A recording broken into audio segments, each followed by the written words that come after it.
ముఖ్యంగా 8 మంది బీజేపీ ఎంపీలు గెలిచారు. ఏం చేస్తున్నారు మీరు? 8 మంది బీజేపీ ఎంపీలు కేంద్రం మీద ఒత్తిడి తేవాల్సిన బాధ్యత లేదా? పత్తి రైతులు ఆత్మహత్యలు చేసుకుంటే మీకు కనికరం లేదా అని నేను అడుగుతా ఉన్నా. ఈరోజు ఈ 8 మంది ఎంపీల పరిస్థితి ఎట్లుందంటే ఆ పంట పొలాల్లో ఉండే దిష్టి బొమ్మలు మీకంటే నయం. కనీసం ఆ దిష్టి బొమ్మలన్నా ఆ కోతులు రాకుండానో, అడవి పందులు రాకుండానో, పక్షులు రాకుండానో అన్న ఆ దిష్టి బొమ్మలు పనిచేస్తాయి. మీరేం లాభం? 8 మంది ఎంపీలు గెలిచి ఒక్కసారి నోరు విప్పరు, పత్తి రైతుల గురించి మాట్లాడరు, కేంద్ర ప్రభుత్వాన్ని ప్రశ్నించరు. ఇక 8 మంది కాంగ్రెస్ ఎంపీలు గెలిచిండ్రు. ఎంతసేపు కేసీఆర్ ను తిట్టుడు, బీఆర్ఎస్ ను తిట్టుడే. మీరు ఎన్నడన్నా పత్తి రై ఎందుకు గొంటలేరు అని పార్లమెంట్ లో 8 మంది కాంగ్రెస్ ఎంపీలు నిలదీశారా? ప్రశ్నించారా? కాంగ్రెస్ ప్రశ్నించదు, బీజేపీ అడగదు.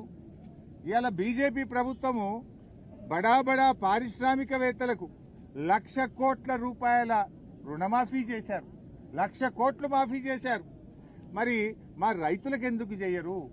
బీజేపీ ప్రభుత్వం 1,00,000 కోట్లు బడా పారిశ్రామికవేత్తలకు మాఫీ చేశారు, మా పేద రైతులకు ఎందుకు చేయరు? ఇలా పత్తి పండించేదే ఎక్కువ గిరిజన రైతులు, బీసీ రైతులు, దళిత రైతులు, పేద వర్గాల రైతులే పత్తి పండిస్తా ఉంటారు.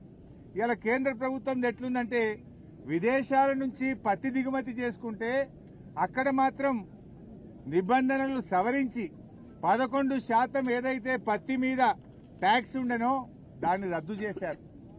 దిగుమతి సుంకాన్ని రద్దు చేసి విదేశాల నుంచి ఇబ్బడి ముబ్బడిగా పత్తిని భారతదేశంలోకి తెస్తా ఉన్నారు. దాంతో పత్తికి, మన రైతులు పండించిన పత్తికి డిమాండ్ తగ్గింది. వ్యాపారస్తులు కొనడం లేదు. 8,100కు అమ్మాల్సిన పత్తి వ్యాపారస్తులు 5,000-6,000కు కూడా కొంటలేరు. ఏమైందయ్యా అంటే మోడీ గారి ప్రభుత్వం విదేశాల నుంచి పత్తిని తెస్తా ఉంది, దిగుమతి సుంకాన్ని రద్దు చేసింది బీజేపీ ప్రభుత్వం.